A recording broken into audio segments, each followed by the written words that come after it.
नमस्कार, मी संकेत आणि आपण पाहत आहात मुंबई आउटलुक. गणेशोत्सवाची आता सुरुवातच म्हणावी लागेल, कारण वेगवेगळ्या ठिकाणी मुंबईमध्ये जे आहे वेगवेगळ्या गणेशोत्सव मंडळाचे गणपती यांचं आगमन झालेलं आहे. आजच लालबागच्या राजाचं पहिलं मुखदर्शन होणार आहे. त्याची देखील सर्व आतुरतेने वाट पाहत आहेत. अवघे काही दिवसच आता गणेश चतुर्थीला राहिलेले आहेत. जशी महाराष्ट्रामध्ये आणि विशेष करून मुंबईमध्ये गणेशोत्सवाची वाट हे सर्व लोक बघत असतात, त्याच पद्धतीने भारताबाहेर देखील गणेशोत्सवाचा हा एक मोठा उत्सव साजरा केला जातो. आपण एक इंटरव्ह्यू केला होता, पेन मधले एक मूर्तिकार होते त्यांचा. त्यांनी असं सांगितलं होतं की एकट्या पेन तालुक्यामधून 40 ते 50 हजार गणेश मूर्त्या ज्या आहेत त्या परदेशी जातात. म्हणजे किती मोठ्या प्रमाणामध्ये हा उत्सव भारताबाहेर देखील साजरा केला जातो, यावरून त्याची प्रचिती येऊ शकते. अशामध्येच कॅनडामधून आपल्यासोबत मृदुला जोशी पुरंदरे या जोडल्या गेलेल्या आहेत. त्यांचं मी मुंबई आउटलुक मध्ये स्वागत करतो. त्यांची ओळख म्हणजे ओळख धन्यवाद. अशी करून देण्याची गरज नाहीये खरं तर, कारण ते नाव अगदीच ग्लोबल आहे.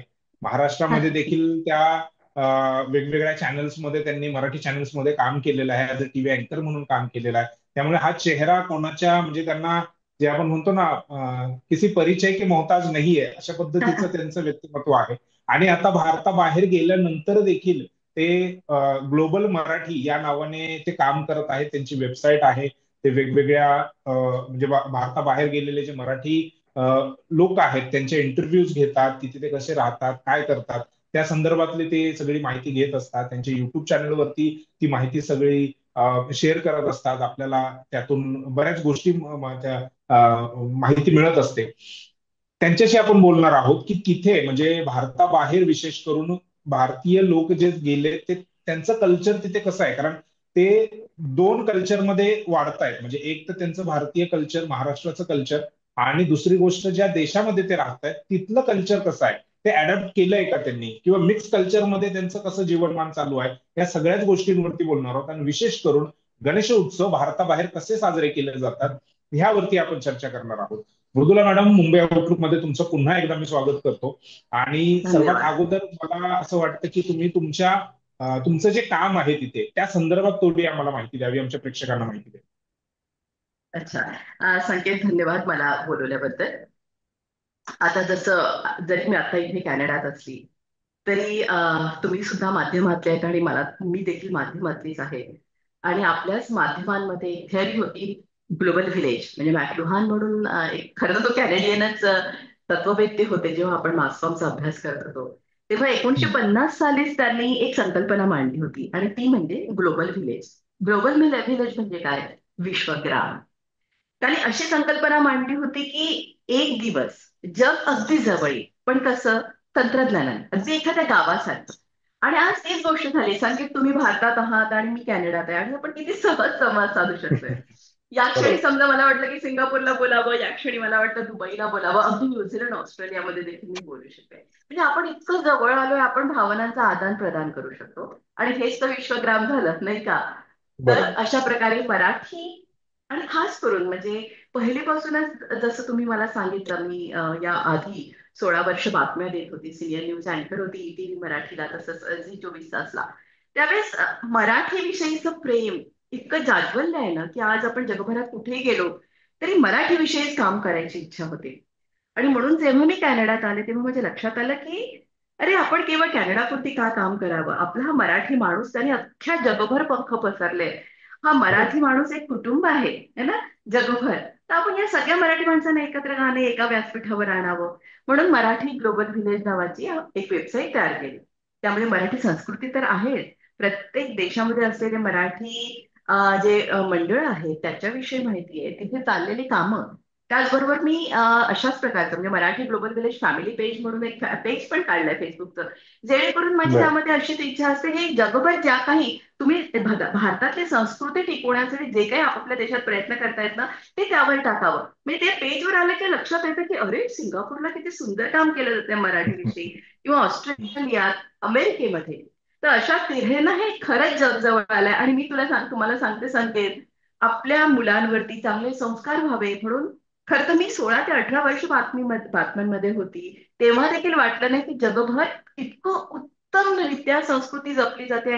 क्षणोक्षणी छोटे छोटे सणवार इतक्या मोठ्या प्रमाणात साजरे केले जात आहेत. आणि इथे आल्यावर मला या सगळ्या गोष्टीचा अचंबा वाटला.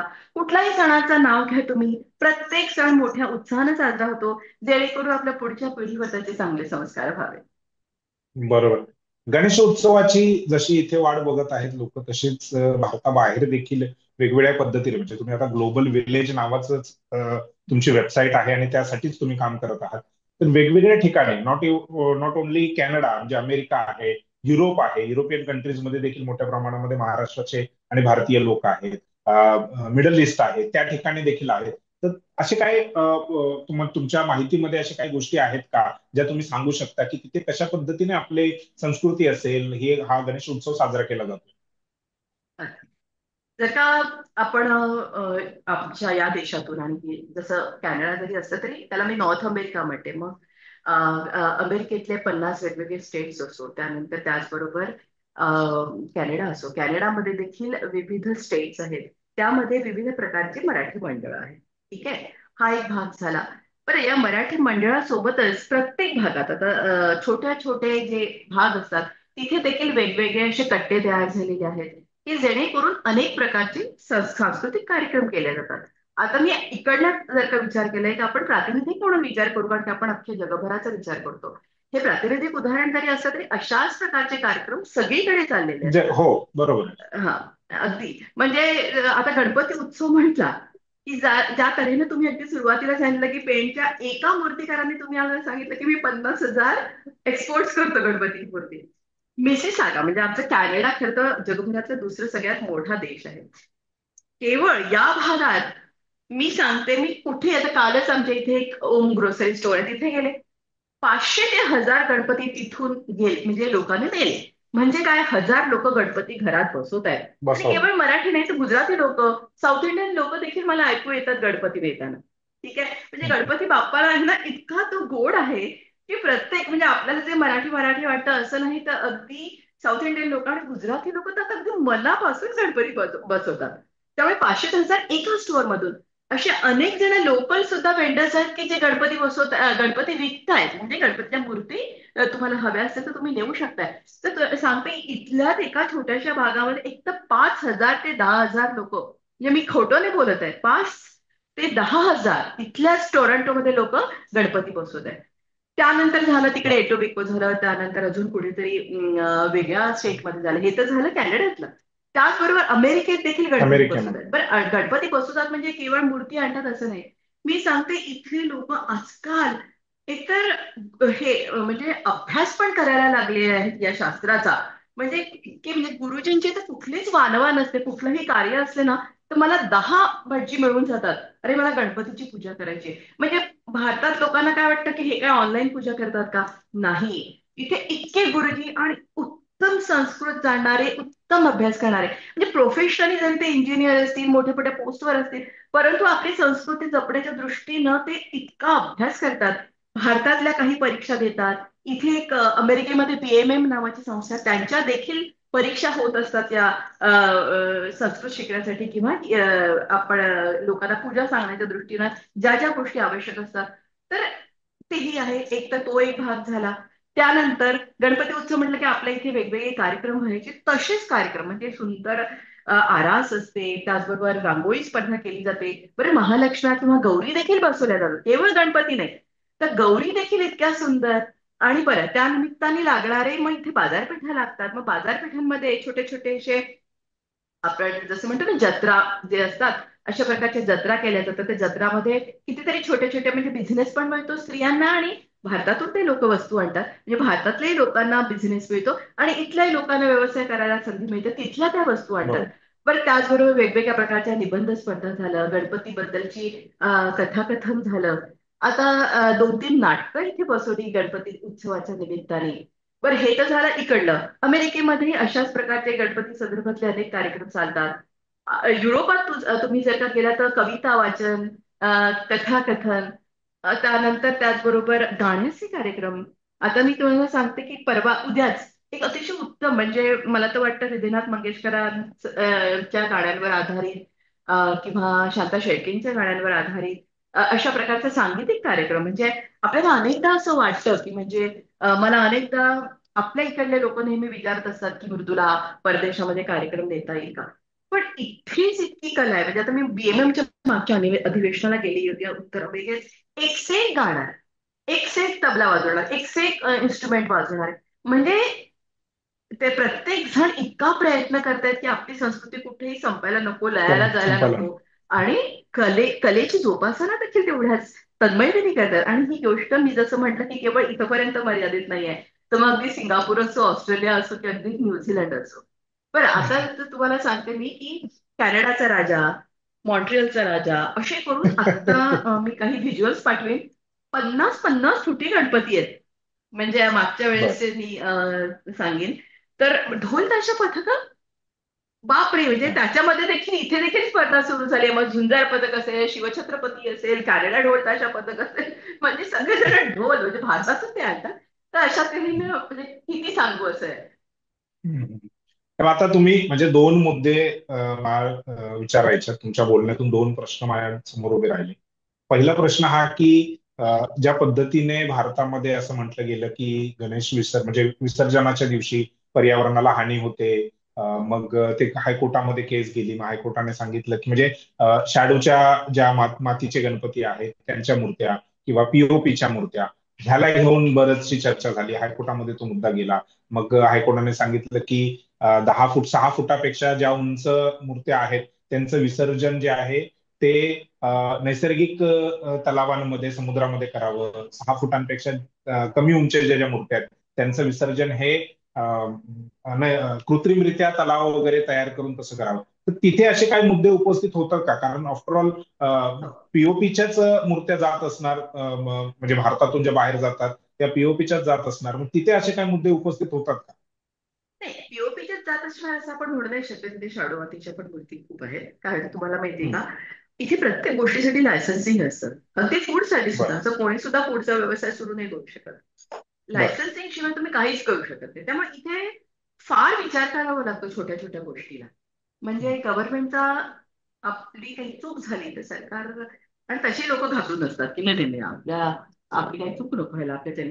तरी देखील सांगते की आता मी स्वतः गेल्या 3-4 वर्षांपासून माझ्या सासूबाई असे सर मी इंडियात येऊन गणपती बसवायचे. परंतु गेल्या 2-3 वर्षांपासून कोविड नंतर मी आमच्याच घरी गणपती बसवते. आता गेल्या 2-3 वर्षांपासून आमच्या इथे एक रिव्हर आहे, नदी आहे.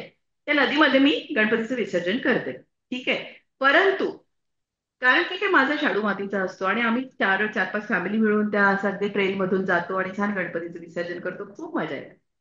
असेही करणारे काही आहेत, परंतु मोजके आहेत ते. अगदी थोडासा अगदी स्वतःवरती थोडासा एक आपण म्हणतो ना की जाऊ दे बघू काय होईल ते, असा थोडा वेळ परंतु करायला नको. परंतु आता माझ्या 2-3 मैत्रिणी आहेत ते घराच्या बाहेर हौदामध्ये विसर्जन करतात. आता इथे एक हिंदू हेरिटेज मंदिर, आता इथे ना मंदिर खूप आहेत. आताच आमच्या हिंदू हेरिटेज मंदिरामध्ये 50 फुटी रामाची मूर्ती देखील ची स्थापना झाली. फार सुंदर मूर्ती आहे ती, अप्रतिम म्हणजे. तर त्या तिथे मग आता हौद मला कळलं की तिथे पण हौद असतो मोठा, जसा आपला नाही का भारतामध्ये मोठमोठ्याले टाकी बनवतात आणि आपण त्या तिथे जाऊन हम्म. गणपतीचं विसर्जन हो. करतो. हो. तसं हो. मी बोरिवलीत असते तर बोरिवलीमध्ये आमच्या इथे खूप मोठा होता आणि आम्ही तिथे जाऊन गणपती विसर्जन विसर्जन करायचं. करायचो. हा, पालिकेतर्फे जसं असायचं.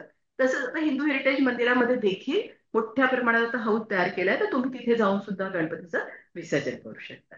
तर सगळेजण विचार करत नाही तर घराच्या बाहेर, तुम्हाला तर माहिती आहे आजकाल लोकांना खूप असतं की ते हौदात विसर्जन करावं आणि मग ती मातीचं झाडं लावावी म्हणजे त्या मातीमध्ये. तर बरोबर. पर्यावरणाच्या रक्षणाच्या दृष्टीने देखील अशा प्रकारे लोक करतात.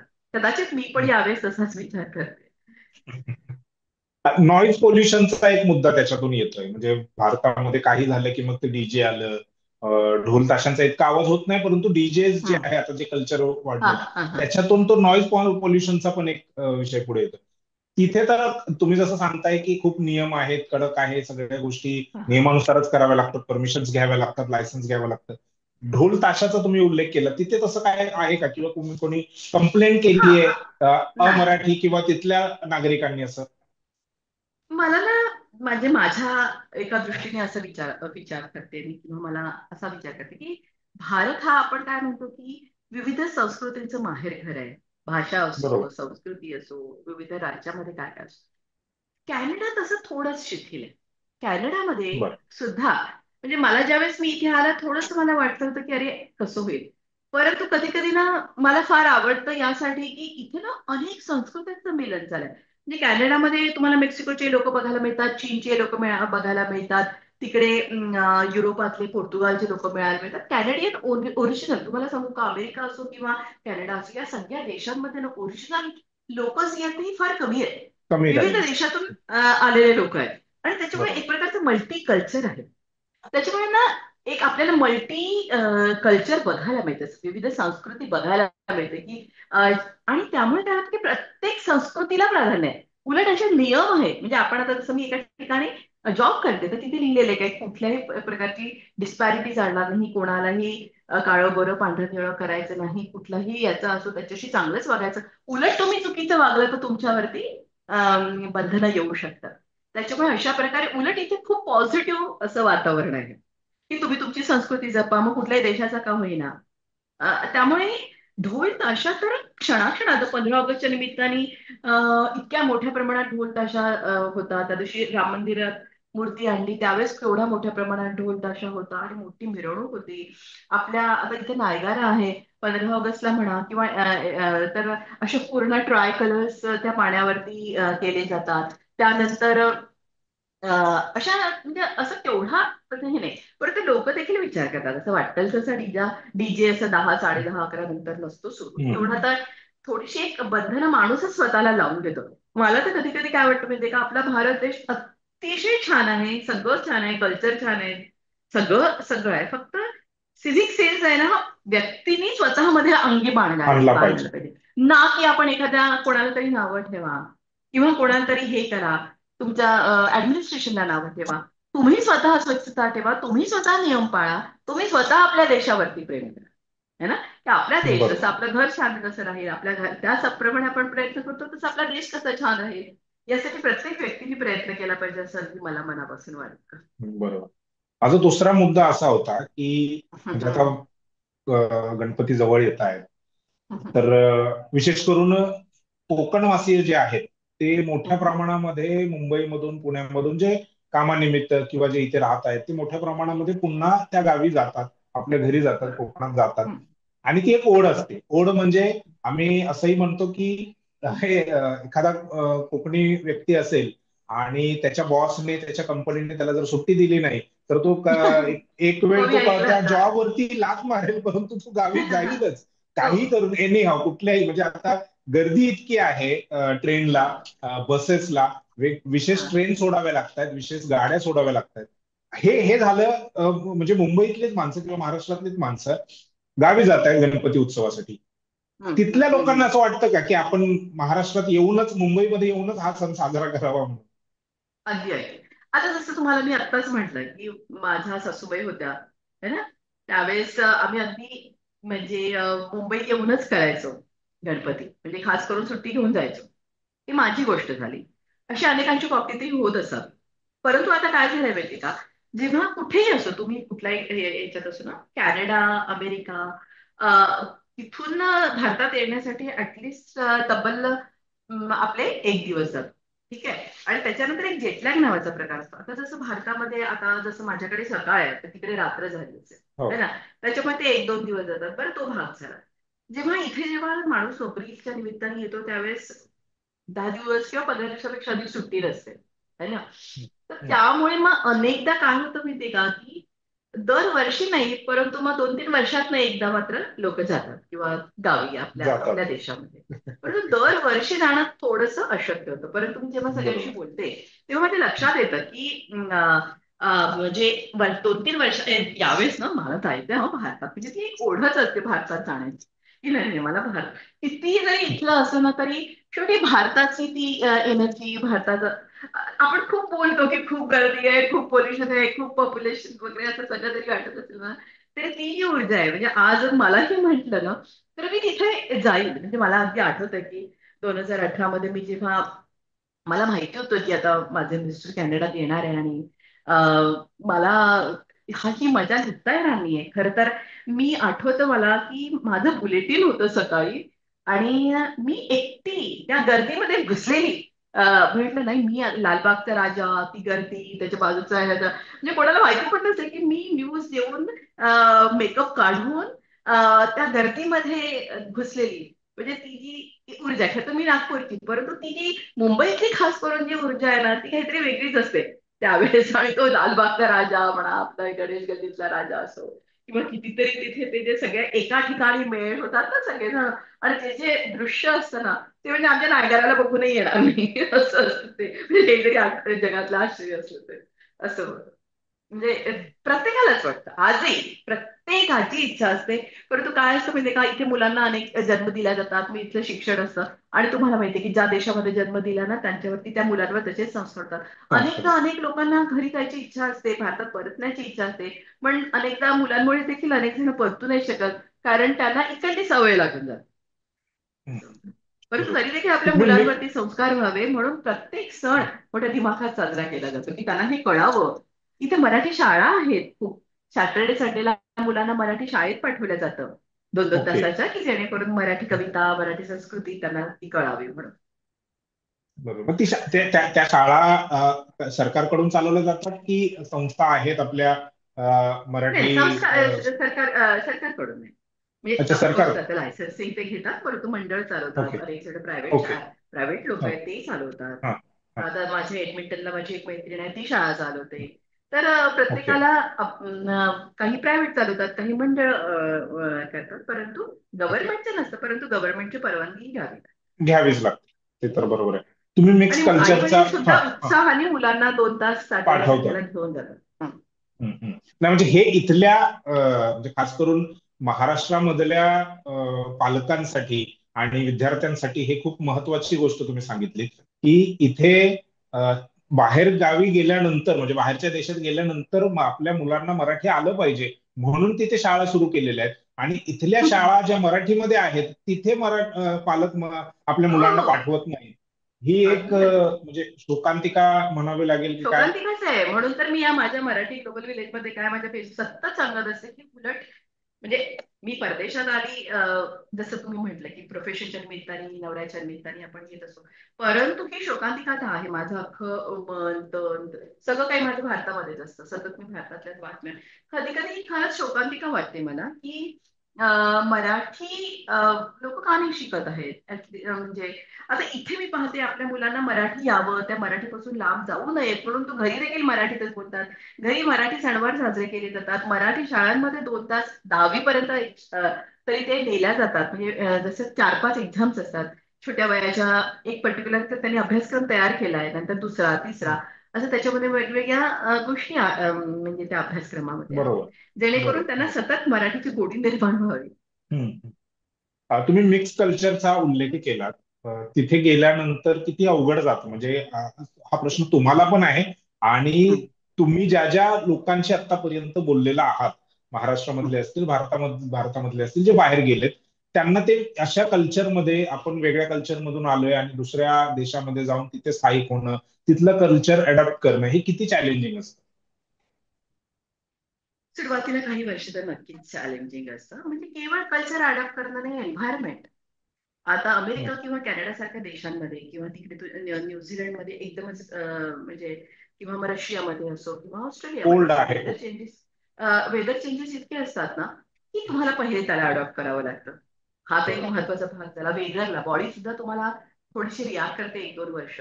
आता मी स्वतः नागपूरची आहे, मला गरमी खूपच एवढं काही टेन्शन नव्हतं. म्हणजे मी स्वतः नागपूरचे बिझनेस डिरेक्टरी पब्लिश केली असताना मी टू व्हीलरनी वाटते तशी फिरायची. पण आता मला इथे आल्यावर, जेव्हापासून गेल्या 5-6 वर्षांपासून थंडीची सवय झाली ना, आता मला थोडीशी देखील गरमी झाली की घाम यायला लागतो. तर तुमची बॉडी त्याप्रमाणे हे होते. परंतु ऍट द सेम टाइम 3-4 वर्ष त्याच्यामध्ये जातात. हा, आता कल्चरचं जर का म्हटलं ना, तर इथे ना प्रकार काय माहितीये का, म्हणजे मला, जसं मला आवडतं की आता आपण वेगवेगळ्या देशात गेलोय, तर आपण वेगवेगळ्या देशातल्या लोकांच्या मैत्री करावी. आता जसं मी एका फायनान्शियल कंपनीत जॉब करते, तर मी तिथे हाच माझा प्रयत्न असतो की माझ्या सगळ्या मैत्रिणी व्हाव्या वेगवेगळ्या देशातल्या, म्हणजे जेणेकरून त्यांचं कल्चर कळतं. कारण की एक माझी मुलगी मैत्रीण होती, ती इथलीच कुठल्या तरी देशाची होती, वेगळ्या म्हणजे युरोपातली. तिला मी विचारलं, तुला पाऊस आला, खूप गरमी होती, मी म्हटलं तुला हा मातीचा सुगंध कळतो का, म्हणजे इंग्लिशमध्ये मी विचारलं. त्यांना माहितीच नाही. पण हा जो मातीचा सुगंध ही जी संकल्पना आहे आपली, खूप गरमी असते आणि त्यानंतर मातीत पाणी पडतं आणि तो, तर काही काही आपल्याच संस्कृती इतक्या सुगंधी आहेत ना म्हणजे आता मातीचा सुगंध याबद्दल तिला तिला तिला तो काही माहितीच नाही सुगंध असा काही असतो वगैरे वगैरे. तर थोडक्यात काय, प्रत्येकाची वेगवेगळी संस्कृती असते. मग त्यांचे ख्रिश्चन लोकांचे ख्रिश्चनिटी असते, ख्रिसमस असतो. मग आता काय होतं माहिती का, लोक काय करतात, जसं इथे ना ख्रिसमस पार्टीज पण असतात. मग मग ख्रिसमसचे लाल ड्रेसेस घालतात लोक. मग इथे हॅलोईन पार्टीज एक प्रकार हॅलोवीन असतो, असतं. हॅलोईन असतो. तर मग हॅलोईनचे ड्रेसेस घाल. आता मला तर आपल्या भारत देशामध्ये दिसायला लागलं की सगळेजण त्या हॅलोईनचं खूपच फॅड आलंय वगैरे. क्रिसमस वगैरे. आता प्रत्येक देशात खरं तर आपली अक्षय तृतीया किंवा आपलं त्याचे संदर्भ किंवा अर्थ खूप वेगवेगळे असतात. तेच अर्थ असतात या हॅलोवीनचा देखील तोच अर्थ आहे की पूर्वीचे जे आत्मे आहेत ना, ते त्या दिवशी आपल्या घरी येतात. मग त्यांना घाबरायचं नाही आणि मग अशा तऱ्हेनं आपण त्यांना हे करायचं. तर म्हणजे प्रत्येक देशाचं पितृपक्ष तिथे वेगवेगळे पण काय. असतो काय? हा? पितृपक्ष तिथे पण असतो?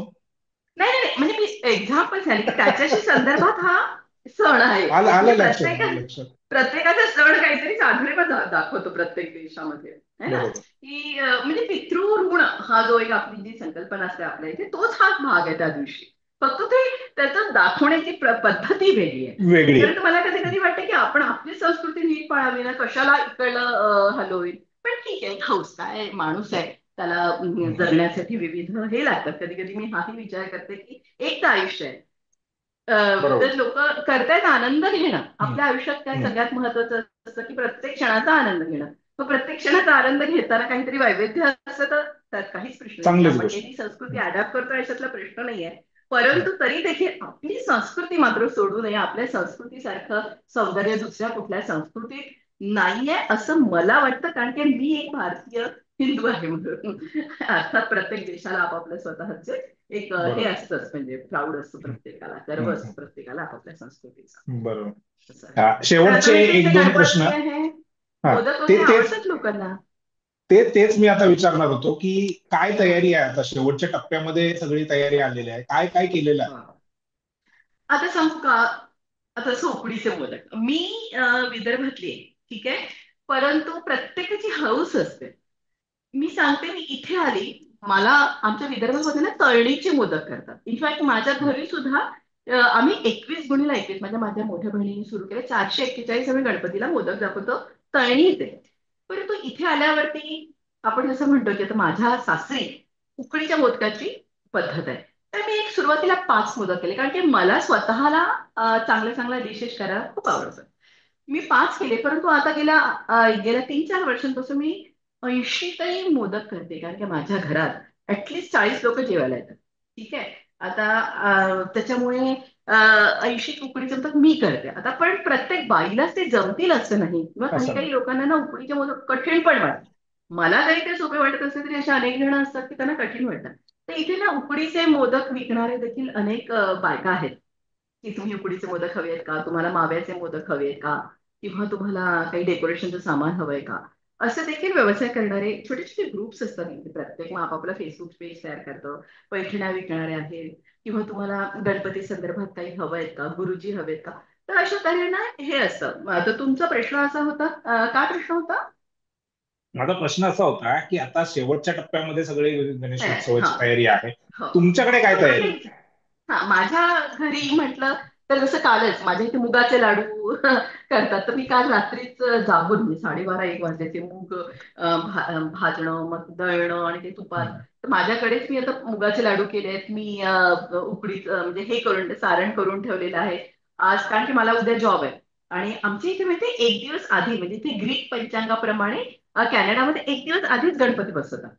तो जो बरं. नक्षत्र आणि चंद्राची जी पोझिशन आहे त्याला एक ग्रीक पंचांग नावाचं आहे. ते जे पंचांग आहे त्यानुसार 1 दिवस आधीच आमच्याकडे गणपती बसवतात. त्यामुळे माझ्या घरी म्हणजे तर मंगळवेळी म्हणजे भारतामध्ये ज्यावेळी 27 ऑगस्टला गणेश चतुर्थी आहे, तर हम्म. तुमच्याकडे 26 माझ्याकडे तारखेलाच गणपती हो, 26 लाच 26 तारखेपासून बसणार. आहे. बरं. हा. फक्त आता काय, आज मला पूर्ण अख्खं डेकोरेशन करायचंय. आणि जसं आता माझं सारण झालंय, मी सकाळी 21 वगैरे मोदक करेन. उद्या सकाळी, उद्या म्हणजे 10:30 सकाळची शिफ्ट आहे, तर मग सकाळी काही करीन. आणि मंगळवारी तर मग सोमवारी आम्ही बाप्पा आणतो घरात. इथे स्टोर आहे, तिथून आम्ही हे केलेलं आहे, बुक केलंय, तिथून आम्ही तो बाप्पा आणणार. तर अशा तऱ्हेने आणि डेकोरेशनचा आता हळूहळू तयारी सुरू आहे. आज सुरू आहे आता दिवसभरात, कारण की आमच्याकडे आता सकाळ आहे ना आणि आज सुट्टी पण आहे. तर मी बर. काही असे साईडचे म्हणजे मोर वगैरे करून ठेवले आहेत, फुलं आहेत, मागचे पडदे वगैरे आहेत. ते सगळं म्हणजे करून ठेवलेलं आहे, ते आता फक्त लावायचं आहे. हम्म. असं आणि आणि वेगवेगळी जी केसांची मंडळं गणपती. आहेत, वेगवेगळी जी मंडळं आहेत त्यांची काय तयारी चालू आहे? म्हणजे असे हा दिसते का विविध. लगबग जशा पद्धतीने हो हो हो. मुंबईमध्ये आता मी गणपती सांगते ना, उत्सवाची आता तयारी कालच दिसते? हा. इथे एक पूजा हा. भंडार म्हणून आहे, किंवा पूजा सजावट म्हणून. ओ माय गॉड, इतके जबरदस्त. हा, इतकं डेकोरेशनचं इतकं सामान आणि इतकी मंडळी दिसतात. किंवा मी त्या ओम भंडारमध्ये गेली, इतकी मंडळी. आणि जसं तुम्हाला मी म्हंटल तसं म्हणजे हार हे तर सगळं घेतातच, किंवा गणपतीची तयार या पण असतात अतिशय ते आसनं म्हणा किंवा सगळंच प्रचंड आणि प्रचंड गर्दी. जसं मी आरास जी तुम्हाला आहे म्हंटल ना. संपूर्ण. हो, आणि केवळ मराठी नाही, इथे तुम्हाला गुजराती बघायला मिळतील. त्याच्यानंतर जसं मी म्हटलं ना की साऊथ इंडियन काही मंडळी आहेत की जे बाप्पा बसवतात. तर सगळेजण म्हणजे त्या स्टोअर्स मध्ये गेलं की मराठी आवाज तर येतोच मोठ्या प्रमाणात, पण गुजराती आवाज पण येतो बाप्पाने देताना. असे गुजराती लोक फार बसवायला लागले आहेत गणपती. अच्छा. म्हणजे साऊथचे लोक मी बघितलेत खूप गणपती बसायला लागलेले आहेत. पंजाबी, आता जसं आता काही काही स्टोअर्स आहे ना, पंजाबी स्टोअर्स आहेत. तर आता मागच्या 3 वर्षांपूर्वी म्हणजे लक्षात नाही आलं, पॅक होता तो आणि सोंड उजवीकडे होता. आपला जागा सोंडीचा गणपती असतो ना. तर तर तो थोडासा लक्ष देऊन घ्यावा लागतो. गणपती खूप मोठ्या प्रमाणात असतात, परंतु काही काही पॅक असतात. मग ते थोडंसं आपण जरा सांभाळून की त्याची सोंड कुठल्या दिशेनं आहे वगैरे, मग आपल्याला लक्षात नाही येत कधी कधी पॅकिंग मध्ये. हम्म. तर तो सगळा नीट विचार करावा लागतो. परंतु हजारोच्या संख्येने गणपतीच्या मूर्ती आहेत. हजारोच्या संख्येने गणपतीची मूर्ती म्हणजे तेवढीच सजावट, तेवढ्याच रांगोळ्या, तेवढ्याच म्हणजे सगळं काही, आणि तेवढेच मोदक. जेवणाचे बापरे, आता म्हणजे माझ्याकडे आता 50 लोक जेवायला येणार म्हणजे एवढं सगळं जमत नाही ना इथे, कारण का तुम्हाला मदतीला भारतामध्ये, मी तर कधी कधी म्हणते की तशी लोकांची मजा आहे, कारण की तुम्हाला मदतीला काही मेळ असतात. इथे हो. म्हणजे सकाळ उठून तुम्हालाच पोळ्या करा, तुम्हालाच भाजी करा. कारण इथे लेबर क्लास जो आहे त्याला प्रचंड म्हणजे त्याचं महत्व आहे त्याचं. म्हणजे तुम्हाला एखाद्या इंजिनियरला जेवढा पगार असेल तेवढाच त्यालाही असतो लेबरला. म्हणजे लेबरचं एक महत्व आहे. म्हणजे आता इथे आता बरोबर. समजा मी एक डायनिंग टेबल आणला किंवा मी माझा अभ्यासाचा टेबल आणला, तर तो फक्त त्याचे भाग भाग भाग आपल्या इथे येतात. आणि त्याला हे करणं, एकत्र जॉईन करणं, असेंबल करण्यासाठी. खुर्ची असेंबल करणं, हे सगळं आपल्यालाच करावं लागतं. इथे कुठलेच होतात का? म्हणजे या सगळ्या गोष्टींसाठी हवा असेल तर प्रचंड पैसा मोजावा लागतो. आता मी फक्त अगदी महिन्यात एखाद वेळेला मी पण, अदरवाईज आता मी स्वतः घरातली स्वच्छता करते किंवा घरातला स्वयंपाक करते, किंवा आता जसं एक आहे की भांडी काय करावं लागतात, की भांडी आपल्या डिशवॉशर मध्ये टाकावी लागतात, किंवा म्हणजे भांडी घासायलाही आणि बरं डिशवॉशर मध्ये प्रत्येक गोष्ट सोपी नाही आहे. म्हणजे ज्याला आपण जसं आता आपण भाजी केली तर तेलकट केवढी डाग असतात, किंवा कधी करपते भाजी, तर ती आपल्याला काढावीच लागते, मगच डिशवॉशर मध्ये टाकावं. प्रत्येक गोष्ट डिशवॉशर मध्ये नाही टाकू शकत आपण. तर ती कामं असतात. एक आहे मात्र पोल्युशन कमी असल्यामुळे अगदी दररोज घराची झाडणं, आपण भारतामध्ये कसं कसं करतो, दररोज झाडायचं, दररोज पुसायचं. इथे मात्र तेवढं करावं लागतं. आठवड्यातून केलं तरी एकदा तरी चालतं, तेवढी स्वच्छता असते. पण त्यामुळे प्रत्येक गोष्ट स्वतः घरी करायची असते ना. पण तरी देखील ना मला कौतुक असं वाटतं इथल्या बायकांचं. म्हणजे इथल्या बायका म्हणतात की आम्ही मोलकरणी पण आहोत आणि मालकिणी देखील आहोत, सगळं. पण हौसेला मोल नाही. तुम्हाला वाटेल की इथल्या बायका मॉडर्न राहतात, कपडे वाटतील तसे घालतील, छान जे आवडतात म्हणून तयार होतील. परंतु तुम्ही घरी जा, तेवढ्याच म्हणजे आपण तरी जेवणामध्ये ताट वाढू, पण इथे स्टार्टर पासून सुरुवात असते. आता जसं माझ्याच घरी जेवणाला कोणी आलं तर पहिल्यांदा मी अगदी आपल्या विदर्भातल्याच म्हणजे म्हणजे आमच्या विदर्भात ना कोथिंबीर वडी जी असते त्याला पुडाची वडी म्हणतो, किंवा मग अजून काय काय वेगवेगळ्या प्रकारचे डिशेस स्टार्टरला, मग अजून काहीतरी, मग स्वीट डिशेस. मग स्वीट डिशेस मध्ये आपल्या ठरलेल्या गोष्टी नाही, तर मग इथला केक पेस्ट्रीज वगैरे हे जे इकडलं कल्चर आहे, पाय म्हणा किंवा काय, ते सुद्धा म्हणजे बायका सुद्धा हौशीने करतात. म्हणजे आपण जे म्हणतो ना, वेळ काढला की वेळ निघतो. म्हणजे आपल्या बरोबर. इथे बाई नाही आली तर त्याच्यावरती चित्रपट टिकतात की बाई म्हणजे किती महत्वाचं. इथे बाई शिवाय बायका खूप आयुष्य छान जगतात, म्हणजे स्वतः मेहनत करून. तर तुम्ही अडॉप्ट होतात या सगळ्या गोष्टी. म्हणजे काही काही ज्या गोष्टींचं कौतुक करायला पाहिजे आणि त्या गोष्टींचं करायला पण पाहिजे. म्हणजे मी पण बघते की आमच्या घरात 5-5 बायका असून सुद्धा सगळे आम्ही बिझी आहे असाच सूर असतो. परंतु इथे तर कोणीच बाईक असते तर ते सगळ्या अगदी मनापासून आनंदाने जगत असतात. तर तुम्ही जशी परिस्थिती आहे तसं स्वतःला अडॅप्ट करता आणि अडॉप्ट अर्थातच करावं प्रत्येक लागतं. क्षणाचा आनंद घेणं हा तेवढाच महत्वाचा आहे. है ना? प्रत्येक बरोबर. म्हणजे मी तुम्हाला काय म्हणते ना, पूर्वी आपल्या आपण म्हणायचं की पत्रिकेत तुमचे फॉरेनचं टूर असेल तर ते आपल्या पत्रिकेत असतं. म्हणजे तुम्ही असं म्हणाल की परदेशात आहे म्हणजे तो खूपच हुशार आहे किंवा भारत, मी तर भारतातही अतिशय टॅलेंट बघते. तर परदेशात येणं हे देखील आपल्या पत्रिकेमध्ये असतं. है ना? म्हणजे किती इच्छा नसली तरी आपण परदेशात येतो असं होतं अनेकदा. म्हणजे माझ्या लग्नाच्या वेळेस तर मला अशाच मुलाशी लग्न करायचं होतं की तो भारतात असेल, परंतु काही तोच सुद्धा कॅनडात आला, काहीच मला घरात आहे. प्रत्येकाची आपापली हे असते. परंतु म्हणून मी काय रडली नाही. आज माझा पूर्ण मैत्रिणी केवळ विविध देशातल्या नाही तर इथल्या पण आहेत आणि इतके छान छान. मग संक्रांत असं, संक्रांतीचं केवढ्या मोठ्या प्रमाणात हळदी कुंकू, चैत्रगौरीचं मोठ्या प्रमाणात हळदी कुंकू, इथल्या वैभवलक्ष्मीच्या हळदी कुंकू, अरे काय नाही करत इथल्या बायका, काही नाही चाललेलंच असतं. असं होतं. आणि क्रिसमस पार्टी सगळं सगळं मजा करतात इथे.